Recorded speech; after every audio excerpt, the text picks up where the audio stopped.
TPCSI fans, you want to revolutionize your sports investing habits? Allow me to tell you about WagerWire. WagerWire is an app that helps you become a superior bettor by allowing you to sync all your sports books and track all your bets in one place. See your current action, your betting history, and stats. You could also sign up for sports books and collect bonus offers. Follow them at WagerWire on X, as it's the best account on the platform. Head to App Store or Play Store now and search WagerWire and download the app.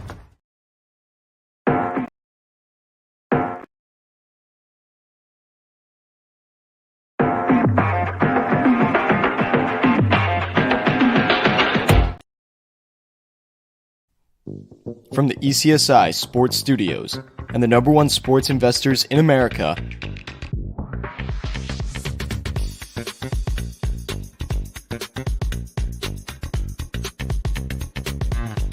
we bring you the closing bell.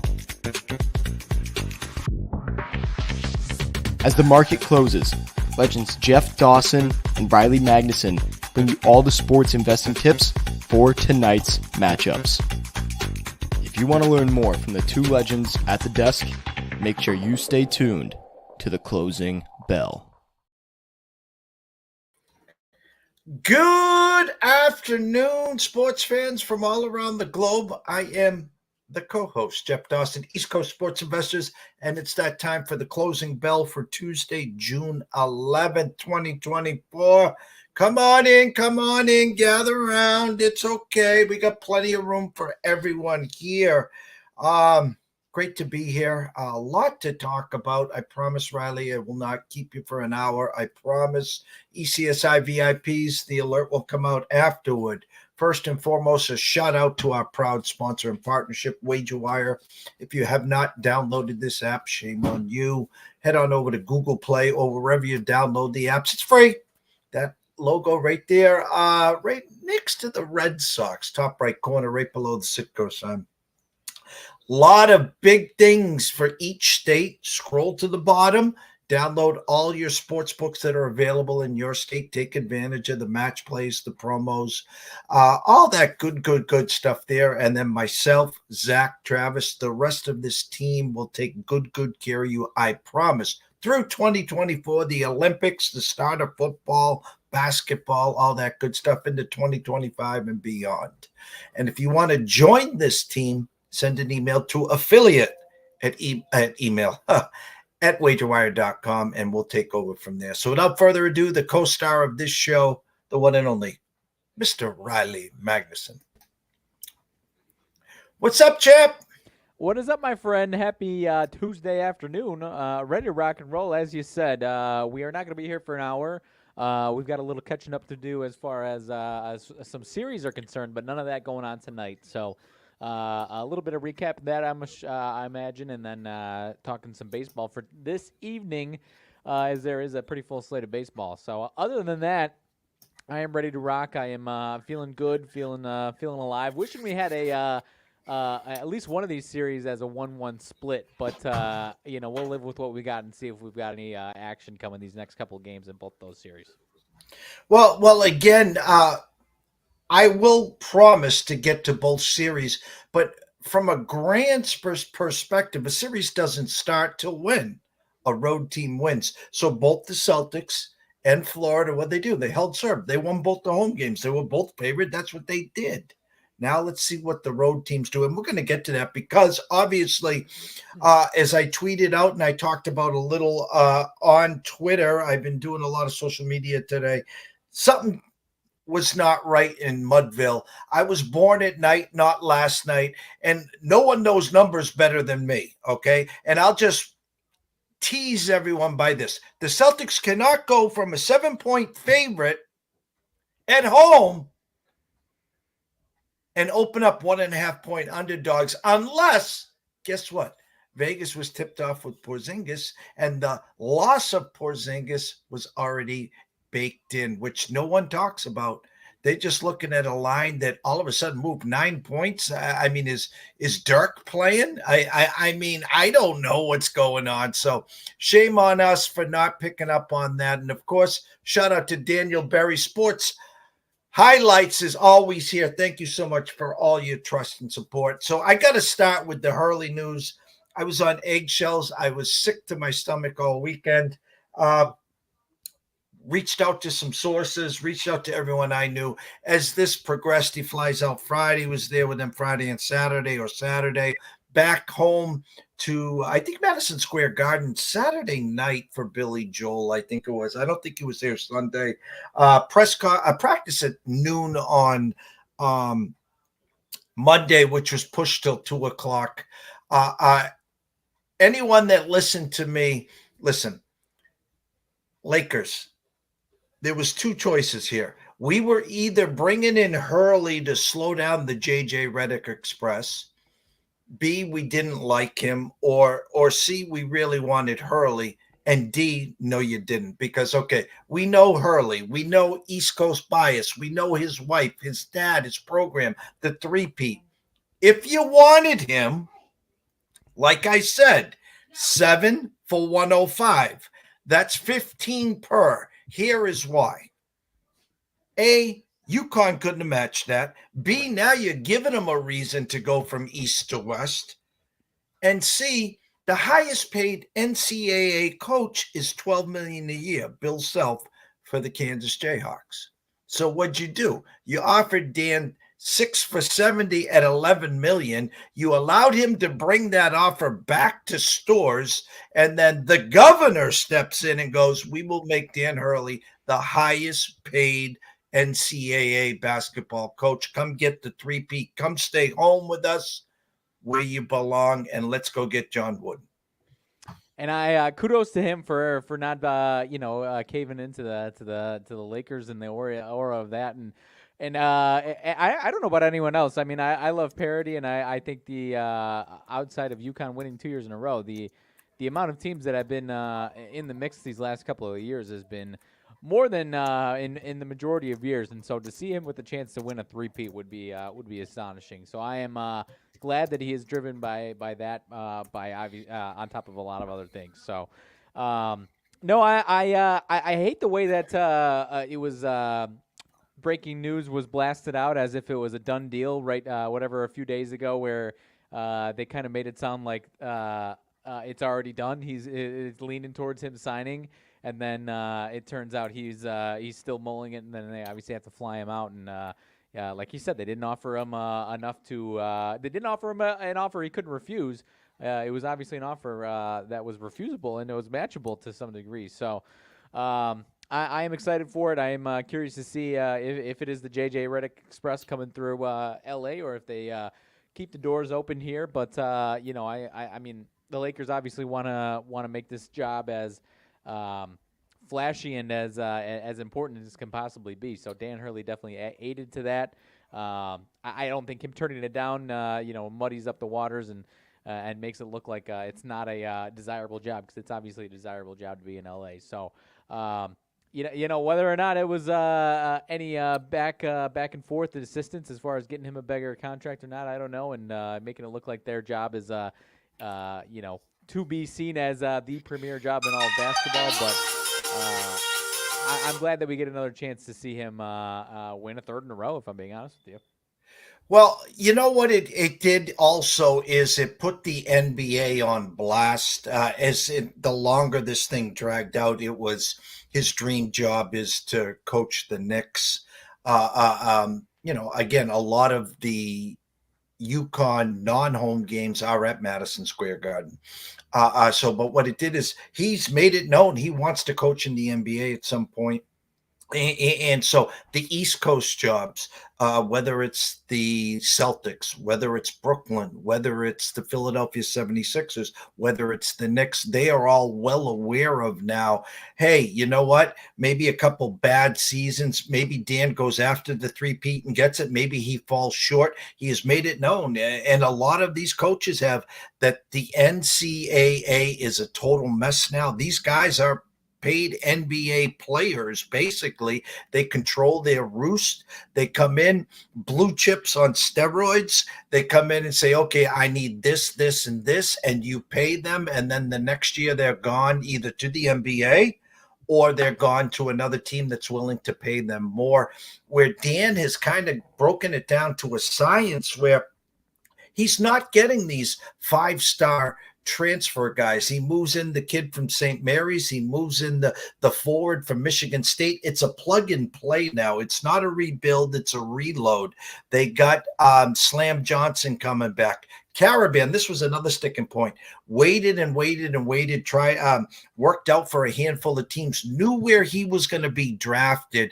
I know he was talking to Coach Hurley throughout all these times, and basically Dan tells him, "Come on back. We're going to go get the three-peat." And he came back. Next thing you know, Dan's in LA, and that would have been a tough pill to swallow. Not just for Carabin, but the rest of the team, which would have had a 30-day out. If Dan went to the NBA, they had a 30-day out. The problem is everyone's teams and rosters are full. You're not going collecting bags at that point. So Dan stuck to his words. He brought the contract back. All is well in stores for the next couple years. At some point, he will be in the NBA, but for now, and we got an opportunity to do something that no one's done since John Wooden, and that's go get the three-peat. Yeah, and I would not be surprised if he has some intention of potentially putting together some type of succession plan, whether that's sooner or later, to not leave the program, high and dry and kind of back to square one where it was a few years ago, 5-6 years ago, where it wasn't as dark as certain programs have gotten, but it obviously wasn't at the standard that program has been accustomed to the last 20 years. So I think on top of everything that we're talking about here, it would I would kind of expect him to start to think about some sort of succession plan, so that when he's gone, this isn't going to fall off a cliff again, and they're set up for the foreseeable future after him. Well, and the name that I heard floating around was Bruce Pearl from the area. And again, is that a lateral move for him getting out to where he has done a great job at Auburn and SEC to Big East, which everyone presumed is dead or was dead, which we know is not fact there, to go to Storrs, Connecticut. And you know what? It was hard over the weekend for me because I almost felt we were supposed to be happy for Dan Hurley for putting UConn back on the map, winning 2 titles, and now going to follow his dream and coach in the NBA. But it didn't matter who we brought in. I think they were going to stay in-house for this year because all the big names are gone. And it was the emptiest feeling, Riley. It's so hard to describe. I know. I can't even imagine, because it's almost like, you look back on it and it's like, well, man, would it have been better if he won 1 title and had UConn relevant for, the next 20 years, and maybe we win a title every few years or contend every once in a while, as opposed to, the 2 in a row and then back to and who knows, maybe they wouldn't have gone back to, again, it was mediocrity for a handful of years. Obviously, for a large part of my lifetime, they're obviously one of the more relevant teams in the country. But I'm sure it was very weird, because you got that it factor back to you now, and it doesn't seem like it's going away as long as Hurley's in the building. So I'm happy for you guys. No, and I go back to the process and the players that they're losing year after year to the draft, and the 3 that they lost last year, and they got 3 in there this year with Carabin coming back. The returning starters, again, Slam Johnson, Carabin, and Daria. And then the guys that were on the bench, and then the 2 transfers, and then the incoming freshmen. But he's got it to a science where it's a plug and play, and the expectations couldn't be higher. And go back to last year, Riley. They didn't just win the championship. I think going back to 2 years ago to now last year, they've won in the NCAA tournament 12 in a row, and they've won it all by double digits or more. Right, and I mean, if they were in an easier conference, kind of how, let's say, like a Gonzaga-type conference, and then they still had those types of tournament runs, we'd be considering them. I mean, I think we will always consider this run as one of the better runs of all time. But individually, we might be considering these teams as a higher level of in the upper echelon of individual season teams. I mean, we had obviously some stretches each of the last 2 regular seasons where, you run into a gauntlet in the Big East, and it's hard to get out of there without a couple of losses. So I'm sure once we get past this stretch, we'll probably look back on these teams individually as being better teams than how we kind of view them without really any bona fide number 1 pick lottery stars, year in and year out. So I'm curious to see how we view it in 10 years or so. But no, I'll always be excited for college basketball season, whether it's a July or I guess for June, July, August, September, doesn't matter. I'll be ready for it. And lastly on the topic, 2 years ago, they bowed out in the semis in the Big East, and then they get in a couple extra days of rest, and then they go on to win the title. And this year they came in with a chip on their shoulder. Again, they lost the first game of Big East play. Again, that's back-to-back years. Then they rattled off, I don't know, all of them except the perfect storm at Creighton, which we knew they weren't going to win there. And then I'm like, all right, do the same thing. Let's win, one and then lose in the semis, and let's play this back. Now they won the Big East tournament. I'm like, oh, shit, I didn't need those extra couple games. And then sure enough, the rest was history there. So super stoked, super excited for the three-peat chance. And listen, guys, we got a long way to go to November 1st. Me and Riley will be doing a lot of shows leading up to it. Kansas is an absolute wagon this year. Alabama, holy shit, is a wagon this year. You bring in the UConns. Interested to see what Calipari does in Arkansas, and there's some great teams out there. So hats off to Hurley. Thank you so much. I wasn't allowing it anyways. I had you on speed dial and GPS. Your ass was sticking and staying. So Celtics, Dallas, very simply, where the tease was simple. Celtics closed 7-point favorites, game 2, and then the opening line was Dallas -1.5. And I'm saying to the world, the number's wrong. I know it's a must win. I know Dallas is back at home, but the true number should have been literally Celtics -2, maybe 1.5. And I saw Dallas opened up at 1.5, and I couldn't figure it out. And then sure enough, today, Porzingis hurt. Doctors are saying done for the rest of this finals, probably going to have to get surgery. Lot of news back there. Dallas now 2.5-point favorites, and the so-called experts are like, well, Porzingis, they only moved it a half point, therefore it's not a factor. And I actually tweeted on someone who's got a big stage and platform, so-and-so, I won't put you on blast here, but I'm like, so-and-so, I just reached out to your friend via text and explained what happened, and here it is in words. The number was already baked in. Vegas already had the news on Porzingis, and therefore they had already knew Porzingis was out, hence Dallas -1.5 and now -2.5. Right. And I mean, the value of him in the first couple of games, or especially game 1, I mean, he made an impact. So I'm curious to see what the Celtics, how they rebound without him. I mean, obviously they've been playing quite a bit at the end of the season in playoffs without him anyways. So, it's as far as this upcoming game 3, I'm with you. I think there's a lot of way that one could go, especially going back to Dallas in a must-win spot. So, no, I'm with you. I mean, it is surprising to see that, and obviously, I have to imagine he's out the entire series, if not, certainly not going to rush him back. If it's a potential for him to be back within the next week and a half, but that obviously doesn't seem likely. So, I'm curious to see how it goes. Dallas, obviously, whether it's Porzingis in there or not, their bench output has been pretty horrific. Game 2, they got a better output from their supporting starters, Gafford, Jones, PJ Walker played better in game 2, but I think 9 total points off the bench. Obviously, they're not playing those guys a ton of minutes anyways, but when you're playing a team, and now obviously Porzingis is gone, but when you're playing a team that's got so many options they can throw at you, and they feel comfortable with so many different combinations of guys on the floor, you got to get a better output from your guys that aren't Kyrie and Luka. And obviously Kyrie's got to play better one way or another anyways, but Game 2 was winnable. They just needed a little bit more output offensively there and a little more help there and a little more consistency. So I would imagine Dallas is going to have obviously a heavy effort in Game 3 to win, and would not be surprised if they take that one. But I'd be surprised, Porzingis or not, if Dallas is able to win 2 at home in this series here.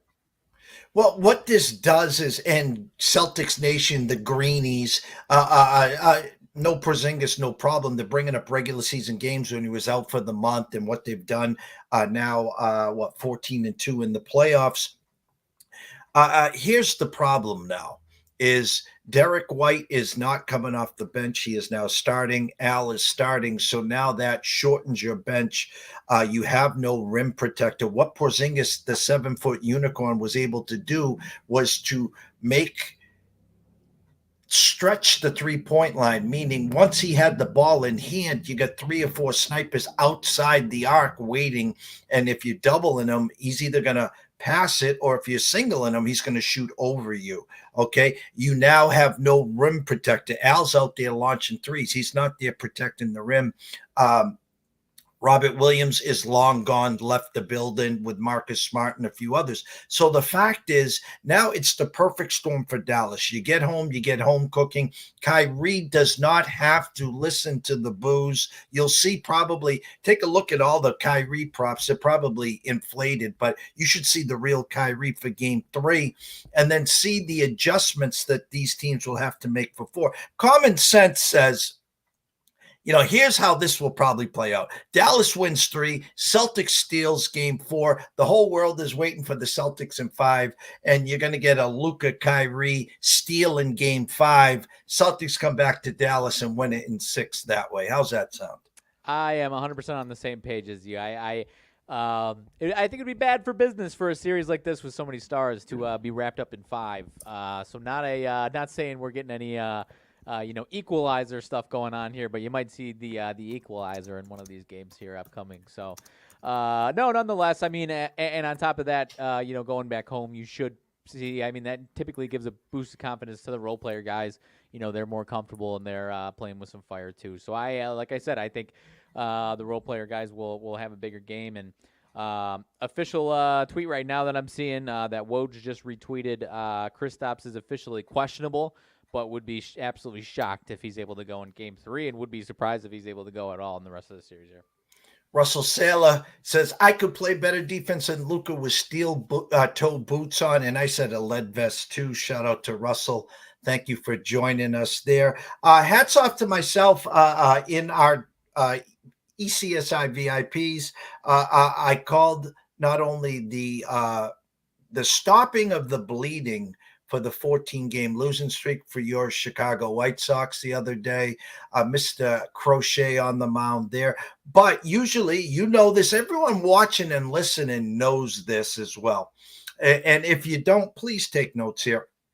After a long winning streak and you lose, you generally lose the next game. After a long losing streak and you finally win, you generally win that next game as well. And so what happened is the White Sox, believe it or not, losers of 14 games in a row, were favored over the Red Sox, and they won that game. Well, then on Saturday, the Red Sox come in with Bello on the mound, minus 200 or 220, and not so fast. And the White Sox were able to close game early, and I think put a 5 spot up in the 5th inning. Your bullpen is horrendous, by the way. But anyways, congrats on winning a couple games in a row. Now back to reality. Full slate up here. I'll talk Stanley Cup. Leon not suspended. Barkov, I don't know if he will be ready for Game 3. Florida held serve up 2-0. They are the better team. We did say the same thing when Dallas was up 2-1 against Edmonton and up 2-0 in Game 4, 5 minutes in. And Oilers and Skinner said, hold my beer. Well, that's what they're going to need to do. They're going to need to feed off of the crowd. They're going to have to find a way for Connor to start to put the puck in the net. Instead of the bazillion assists, we need a couple goals from you. Win Game 3. Slow the bleeding down and figure out how to win Game 4.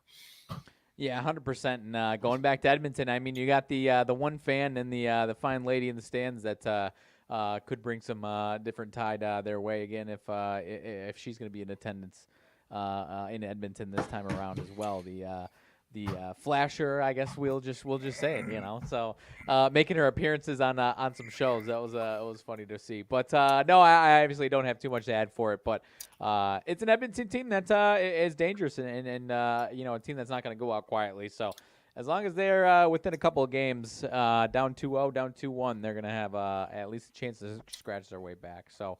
Switching gears to the MLB, my friend, a few games to talk about, and then we can go ahead and get on out of here. I believe the first one up here, less than an hour away.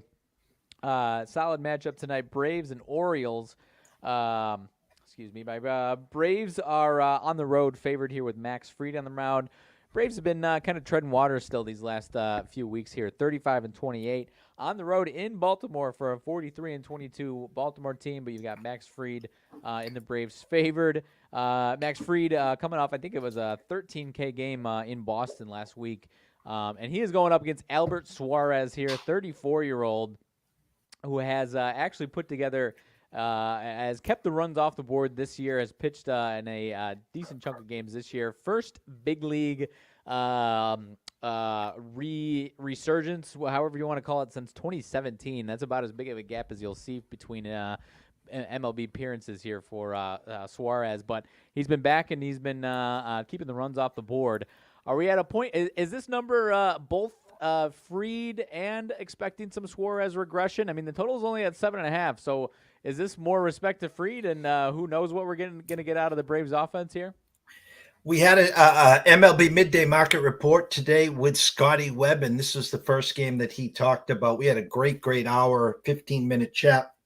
The standings, where they are, who we thought might move, who to buy on, who to buy low, who to sell high. Speaking of selling high, about an hour ago it broke. JT Realmuto will be out for at least a month for the Phillies, so that's a big blow. Not just offensively, but of course behind the plate and catching for the Phillies. So I don't know off the top of my head who their backup is, but JT Realmuto out for a month there. Scotty says, yeah, the wrong team's favored here. This Baltimore offense is jacked up. Atlanta right now struggling offensively. An overnight number of -135, and get the home Baltimore Orioles +115 with an 8. Now currently at our friends at the Circa. Hello, Jeffrey. Hello, Mr. Metcalf. Hello, Derek. Now 130, you can get the Baltimore +119 at a 7.5. Listen, I trust and respect the opening numbers. There's only one way this could go, and that's Baltimore money. I personally like the Braves tonight.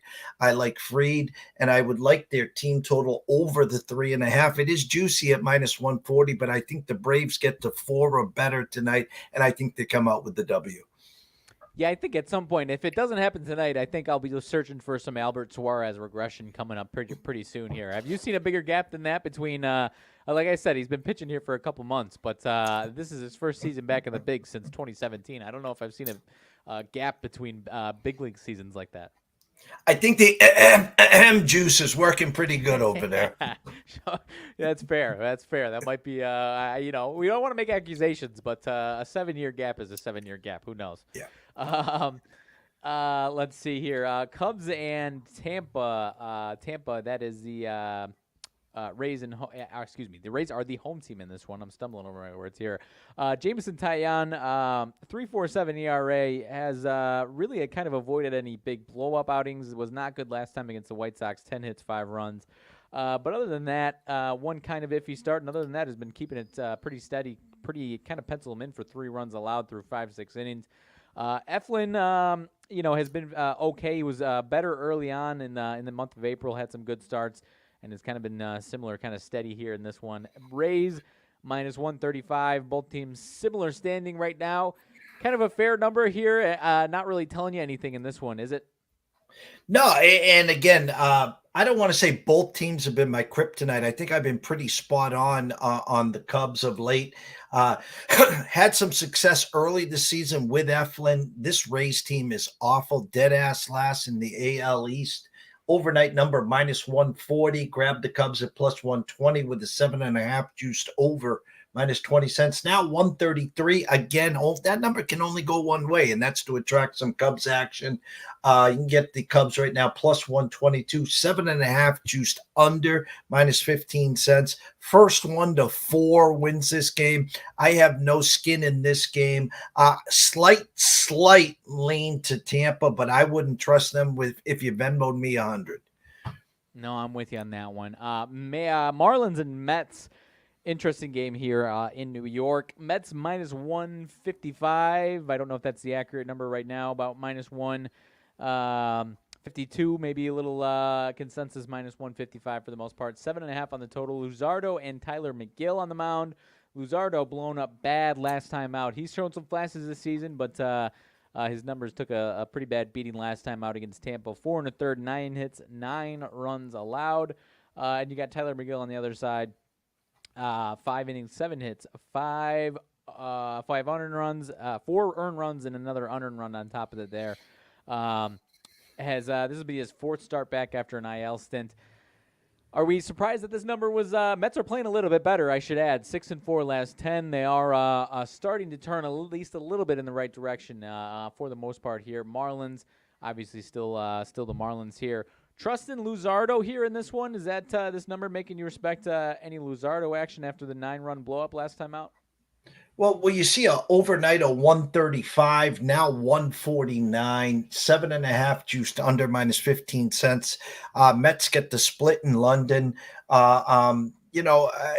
A team, every one of those guys that go onto the field or on the bench or playing for their jobs, going to be a dumpster fire. Again, with Scotty today, I reiterated the fact that there is a lot of meat on the bone with the Giants if you want to buy low right now, or even the Padres. I firmly think that Pete Alonso will get moved. He's playing for a contract. I think he'll get moved.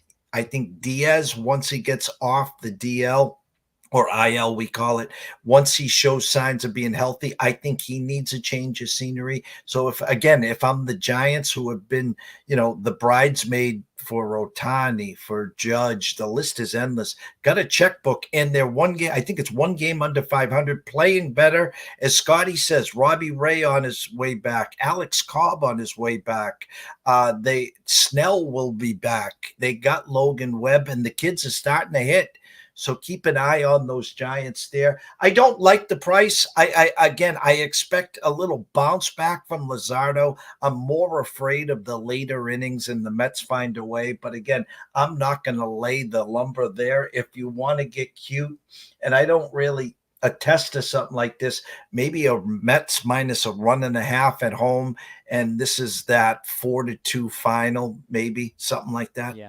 Yeah, no, I mean the Marlins bullpen obviously could blow up. I've had some certain success with Luzardo in certain spots, but a little bit more last year when the Marlins offense was closer to being competent and not a dumpster fire like this year and previous years. But anywho, you've got Paul Skeens on the mound it'll be in St. Louis tonight. Paul Skeens and the Pirates against Cardinals and Miles Mikolas. Obviously, Mikolas has been in the division for a bit now, 5-6 years or so. So this Pirates team should be fairly familiar.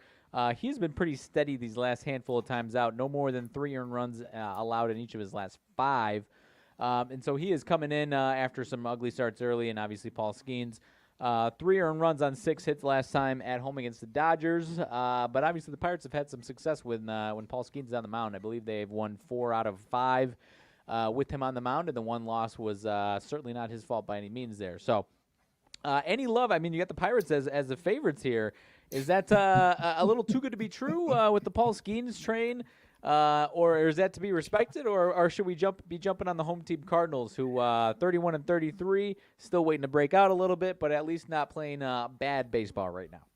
Every 5th day, it's a bookmaker's dream. Paul Skeens Day. Again, if you watch social media, the whole world on under 7.5 Ks for Paul Skeens today. An overnight number of 125. Pirates favorite. Only one way that can go, and it is right now at circa minus 131. I see it as high as 135 at Caesars. You can grab the Redbirds at plus 120, as high as plus 123 at Bet Online. There's only one way I could play this. The value, again, is with the Cardinals. I don't trust Mikolas as far as I could throw him. When I bet on him, he doesn't get through the third or fourth inning. When I bet against him, he's Cy Mikolas. So again, tread lightly here. Believe the hype. Skeens is legit, but the Pirates as a minus 130, 135 road favorite, I will pass. Yeah, I'm passing on that one as well. And I am with you. I don't know if I've bet on a Miles Mikolas game, it's been at least 2 years, if I'm telling you the truth here. I don't know the last time I've gotten into one of his starts.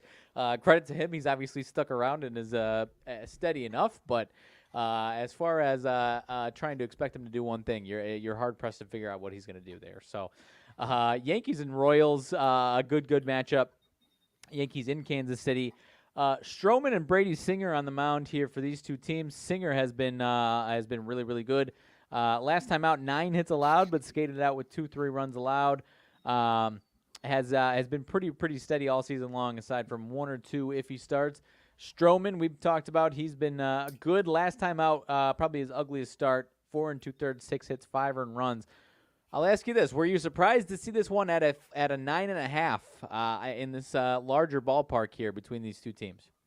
Well, Mets. Yankees took the night off and still won the game last night. They sat Judge for the first time. Soto came back from that wink injury. And I think there's a little conspiracy theory there. Soto sits out the Dodgers series. Now, the Dodgers have seen Soto a million times. Was it a little cat and mouse game? Hey, we don't want him to get plunked. We don't want you to see him as a Yankee. I don't know what it is, but he miraculously played last night. They'll have all the horses playing. I lean to the dog here in this regards. I think there is going to be some runs scored. And the reason I'm saying that is on one of our sites here, we had a team total for the Royals of 3.5 juiced over minus 148. Now they're 4.5 juiced under minus 140 at both our sites here. Yankees 4.5 over minus 140 or 135. So again, the overnight number of 9. Now 9.5, it's being moved. I think this is a perfect first 1 to 5 wins, and I like the dog tonight. I do lean Mr. Singer. He's been good. He's probably been one of the more under the radar guys the last few years, and now is finally starting to put some significantly consistent starts together there. So, any other outings here, matchups that you would like to talk about before we get on out of here? We've got some decent matchups, a couple of late starts or first-time starters here tonight. So a couple that I'd probably avoid there, but anything that you'd like to lay down? Let me see. I'm kind of intrigued. Dodgers coming home. Paxton versus Dunning. Paxton has been a punching bag of late. Dunning will get you through 3. What happens the second and third time around? I don't know. Dodgers opened up at 160, now 155. You can grab the Rangers at plus 141. The return of Corey Seager to LA will be interesting to see how they respect him coming back. Team total 3.5 juiced over for the Rangers, minus 135. That smells to me, trust me, because Paxton has been that bad. Dodgers team total over 4.5 at 125. Believe it or not, I like the Dodgers. I like them first 5 here. I think that giving us the old Jedi mind tricks here. Paxton, his last start, I think it was a punching bag, unless I'm confusing it to 2 starts ago. He's been okay. He was lit up. So I like Paxton. I like the bounce back of Paxton. I like the Dodgers coming back home. I like their team total over 4.5 there. That's a late night special. Houston at San Francisco, Blanco versus Hicks. Hicks is fine, I guess, now. There was reports he lost some velo. He has pitched okay his last 3 starts. Overnight number, Houston favored minus 115. Money coming in on San Fran tonight, now minus 106.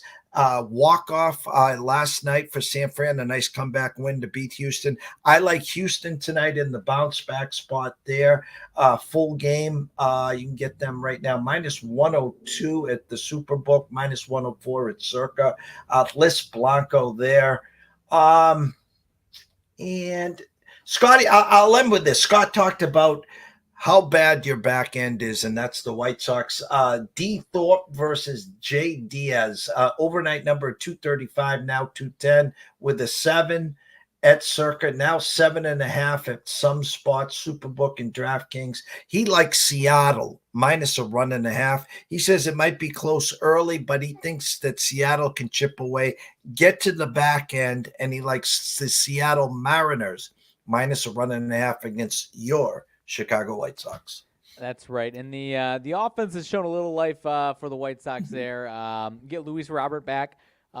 He does have, since he's been back, I think he's like 4 for 24, and 3 of his hits are homers. So he's putting the ball in the seats on certain occasions, but obviously still needs to maybe optimistically you say that he's got room to improve here these next few weeks and actually get on bases more consistently, or he's just swinging for the fences because he knows that it doesn't matter if he gets on base, he's not going to come around from whoever's behind him there. So no, the back end of that bullpen is pretty bad, my friend. So I'll leave it at that. And you got some starters that are starting to show some signs of pitching really, really well. So not a terrible first 5 team right now, the White Sox.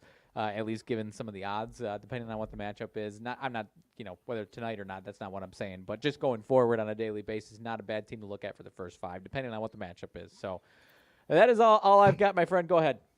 I rumor has it Luis Roberts is available, and I saw one quote that you're looking for a Soto package. So good luck on that one. But he's basically playing for a contender. He's hoping to move on to a better, greener pastures, a team that's not 30 games out of 500, out of first place. So that could be, minding his P's and Q's, putting the ball in play, swinging for the fence, whatever it is.